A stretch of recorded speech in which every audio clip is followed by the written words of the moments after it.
Back as we continue our coverage of round number 3 of the Ural Trucks Fila Africa Inland Off-Road Championship out in Lichtenburg, the reboot of the series. With the prologue done and dusted, it was time for everyone to get locked and loaded and go out for the main event. If the prologue told us anything, it was going to be a challenging day for all concerned. Many people had to spin the spanners before the race could even start, and some of them didn't quite make the lineup. The man that was going to go off first, though, as they have done the whole way through the Inland Off-Road Championship, is the pair of Ernst Roberts and Henry Kerner. They absolutely love to find the road. It doesn't ever slow them down on their prologue chase, and in the race, it just allows them to extend off the front. But watch out, because Malcolm Koch and Andre Koch have been one of those crews that have been able to be named as the Giant Killers. Slightly down on power and specifications in their Class T, but always a big threat for the overalls. With nothing to lose in the series, Johan van Staden and Corné Durant, who's his chief engineer, by the way, and jumping into the navigator seat for the first time, we're going to just have some fun out there. Lawrence Boyson and Ferdy Petersen in the green mean machine. We're going to be lighting things up as the Chevy Power unleashed in their best ever chance to run a top overall. 4th on the road in the early stages of the event. Werner and Leon Mostert were hoping that mechanicals weren't going to be the story of their day out at Lichtenburg as they tried to get a grip back on to the championship chase in the Class Gs. Terence Marsh and Taryn Marsh were doing a great job in the early running as well, positioned well inside of the top 10 overall, and would go out of the gate, chased down then by John Telford, Glenn Turon, and a host of crews that were qualifying on the same millisecond. And the great thing about the Inland Off-Road Championship is, once the prologue is done, then it is game on. No dust gaps, no correcting of the numbers on the clock, straight out, elbows up racing. And every now and again, you get forced out into the trees and bushes as you get lost in the dust. But it is flat out, old school, cross-country racing. Go out there, make the passes, and get the job done. Bumblebee took a bit of a bruising in the early laps. The D20 of Johan Basson and Divan Kutsia were going to be the car that rounded out the top 10, but they were going to have their mirrors full soon as Gideon Jacobs and Marty Backfisher, racers through and through, were going to be all out aggressive, doing what they could in the early laps to make as many passes as possible to pull back some of the time lost in the prologue. The D2 was going to be the story of the day as well. Tian Statoy and James O'Mahony trying to be the best of the cruisers as the rest of the field slowly made their way out of the send-out queue. Peter Walter was definitely a huge threat in the Class Gs, but as we've seen with the Class G side-by-sides, you can never, ever, ever count on what is going to be going down. For the Penta Motor Group, Philip Rutter and Roelof Janssen van Vuren were now in their first full race since they got their car built by Redline Motorsports, and they were going to be charging their way through, simply learning and trying to figure out how the day was going to be running. One by one, we started to move our way through the queue and through the categories. The guys a little bit further down the order were the crews that had to do the spinning of the spanners. A lot of work in the DSP before we went out into the full main race. The Class E's and F's particularly taking a big beating. Johan Visa and Jerry Busson were lining up just outside of a top 15 and trying to move up the orders. The Class B's situation was going to be fun to watch out for. Sifu van Skalkbeek and Arthur Croshaw had done a good qualifier as well. Inside the top 20, 18th place overall, and light years ahead of the wifeys that were going to have to really pick up the pieces of their tough run coming out of the prologue. The G97 qualifying out of an amazing 19th place overall of Naldo Petersen and Ruan van Deventer were going to be under huge pressure early on. Hanno Bierman and Peter de Beer were going to be charging and applying pressure left, right and center as the rest of the crews started to really build the pace as well. There were small gaps towards the back, a couple of big ones, but the dust out at Lichtenburg coming out of winter was going to be a huge factor to consider in this event. Oki Kruger and Jandre Kruger knew exactly how to pace themselves, but they would have also hoped for a slightly higher placing out of the prologue. Wayne Smith and Hendrik Rutt were definitely a crew that I was expecting to see come through the field and build pace and momentum as the kilometers ticked on.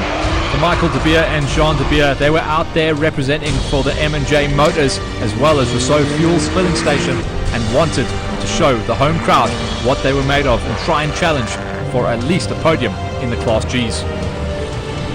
Suez Moret and Jacques Leroux also suffering their issues throughout the prologue. We're only going to go out the queue in position 26. Amazing enough, car 26 in position 26. You can't make this stuff up.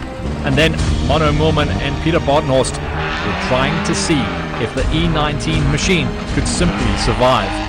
After a ton of mechanical work on the prologue and spinning the spanners before the main race, it was cool to see our lady racers, Colleen Croshaw and Marina van Schalkwyk, make the send-out queue. And then after that, it was going to be a mass start situation, headed up by Simon Murray and Justin Allen, with the rest trying to see what they could do about just living on and surviving in the race. Dion Voyens and Gilly Leroux were going to be our last crews to go out there to see what they could do.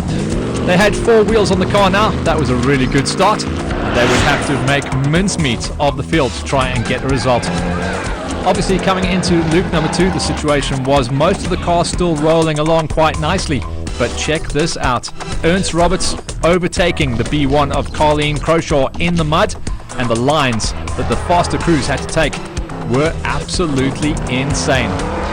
Nowhere near clean after that one. Ernst Roberts and Henry Kerner, if they were clear up until this point, from this point on it was going to be hard to actually recognize the crew that were absolutely dominating outside the front of the race. Colleen Croshaw and Marina van Schalkwyk, amazingly enough, would do a good enough run to get the win once again in the Class Bs. Speaking of Bs, Bumblebee this time around, Glenn Theron and Craig Galvin. We go on board to check out how they were running, and it wasn't too bad, although they did get beaten up in those early laps.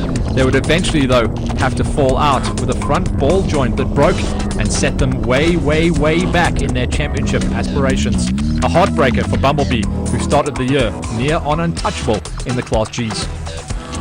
For John Telford, after some issues during the prologue, they started to build their pace and actually showed that form that almost took them to a national championship victory in this very vehicle.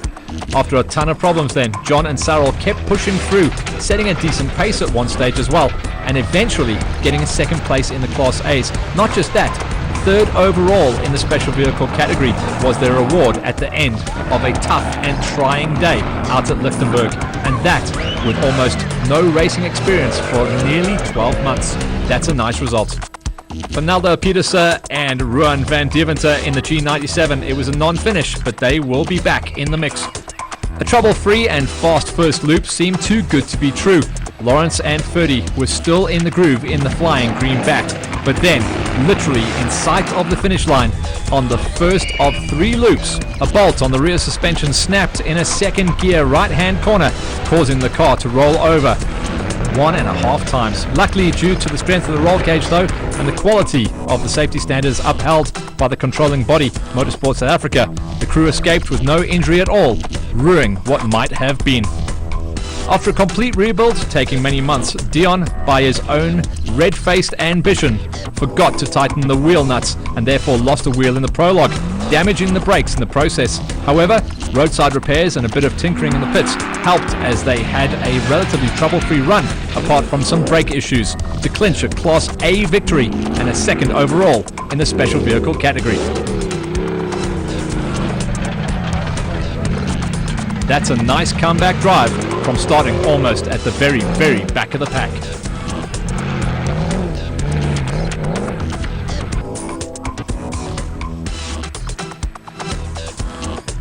For the brothers, Werner and Leon Mustard, their run of bad luck at the Inland Off-Road Championship continued when the car developed a vibration which got worse, and eventually the crew decided to stop and inspect to try and find the origin.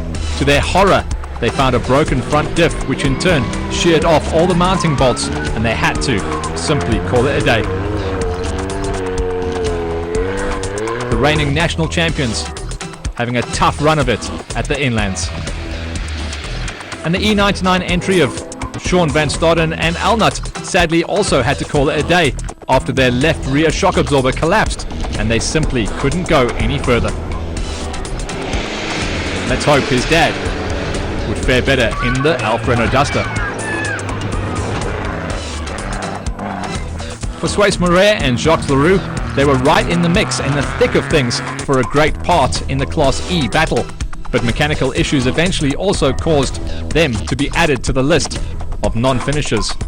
As with the previous event, non-finisher list was getting big.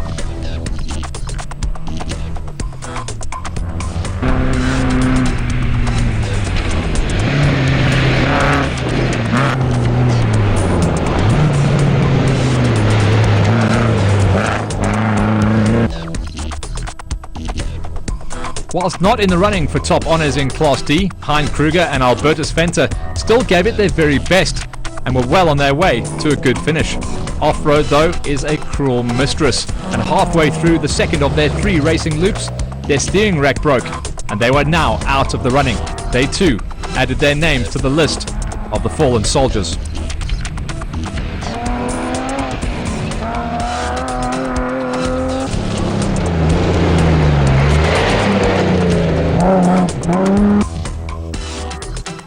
Kobus Fourie and Philippe Leroux might have been thinking that this was the end of their woes, and they were chasing hard as only Kobus could. They passed many cars on their run, which in off-road racing, following in the thick dust, means it is a risk every single time. And then whilst lying second in Class P behind the Gavayas, with only 50 kilometers to go to the finish line, an oil pipe on the gearbox decided to burst, and that was them stranded once again. Was anyone going to make it to the finish line at Lichtenburg?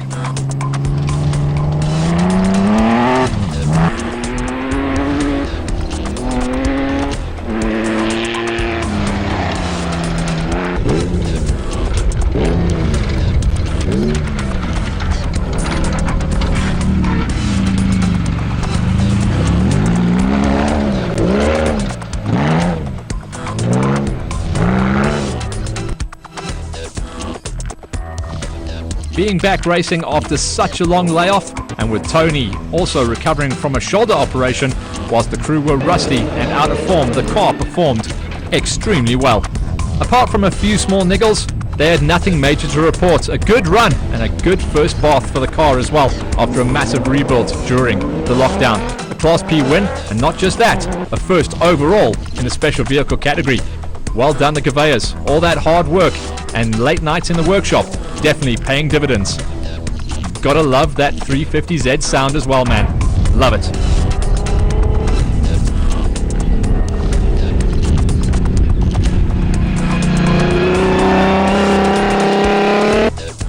As with cross-country and off-road racing, especially when you've done the prologue, you do tend to find pairs crewing up out there, and often they will stay together the entire way through the race. In this situation, the E16 of Wayne Smith and Hendrik Rutt, along with the E19 of Manu Millman and Peter Bodenhorst, were seeing what they could do about just simply bringing it home. Often they'll link up when the GPSs are faded or have forgotten how to work out there and mechanicals come into play, and these guys were joined at the hip for the most part of the day's event, racing out of the E-Class to see who could get the job done. One of the older vehicles and one of the most experienced crews out there in the form of Wayne Smith on the wheel and Hendrik Rutt, and new blood on the notes with Mano Millman and Peter Bodenhorst certainly in one of the older vehicles on the track and racing still on SA soil. The route was brutal for the E-Class as well, as they run less power and less suspension travel than the rest of the categories out there on the course, but simply bringing it home was going to pay dividends. We'd already seen a lot of spectacular vehicles and more experienced crews fall by the wayside, so simply, slowly bringing it to the finish line and erring on the side of caution was going to be the deal of the day. After a broken leaf spring encountered in the prologue, the Krugers had no more issues and sailed through the 3 loops of the main race to clinch the Class F victory and return home with big smiles on their faces and a much cheaper repair bill than most of the crews out there at Lichtenburg.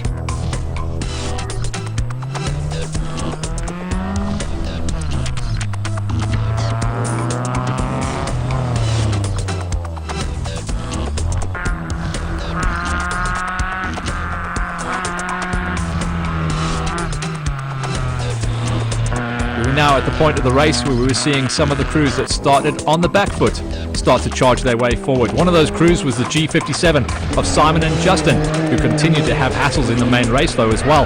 Over and above the issues they encountered in the qualifying prologue, added to the list in the main race was now no rear brakes with 10 kilometers to go in the second loop, which their pit crew duly sorted out for them, and then a broken drive belt 18 kilometers into the last loop. But they made it to the finish in 4th place in the highly competitive Class Gs for the side-by-side vehicles. Simon was heard saying this is the most fun he's ever had in racing across all of his racing career. That is one bold statement. I think we've converted him from tar to dirt, and he loves the taste of the dust.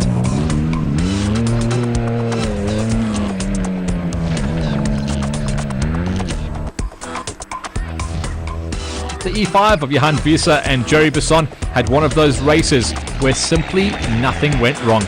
Taking the Class E victory comfortably, they now have a 3 for 3.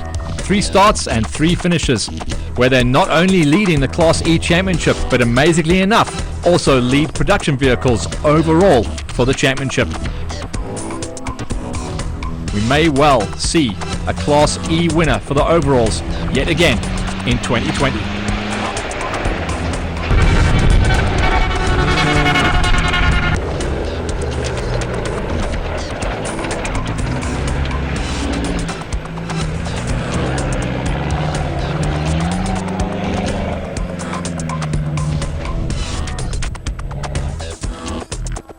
What a story this was. An initiation of note for the Penta Motor Group pairing of Philip Buerta and Roelof Janssen van Vuren in their FIA class Nissan Navara.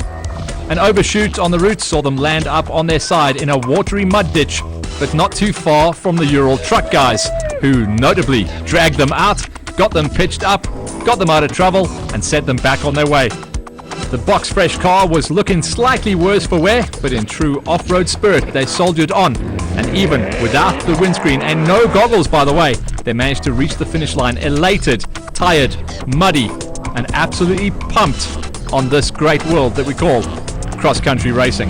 At the end, the Nissan Navara would not have looked out of place on the set of a Mad Max movie, but kudos to the boys from Penta, getting the job done and bringing it to the finish. Learning the biggest lesson of cross-country and off-road racing. Get it to the line, no matter what.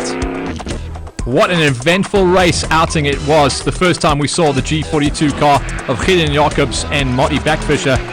After catching and passing a number of cars, they missed a turn, sitting in the dust of another competitor, landed up on some rocks and resulted in a combo, 2 flat tires. Fit in the one spare and limping to the pits with 10 Ks to go on the other flat. Then into the pits, grab some spare tires and then hit more rocks on the last loop, causing yet another flat tire. Change that and then they got another one. What a story. They did their best to plug and make all kinds of plans on the side of the track, but they had to just simply limp it home for the last 15 kilometers. And amazingly enough, with all those problems, they still bagged and tagged a 3rd place in Class Gs. Wow, what a story for Jacobs and Backfisher and their first time of asking. Join us after the break as we close in now on the main players in the overalls at Lichtenburg.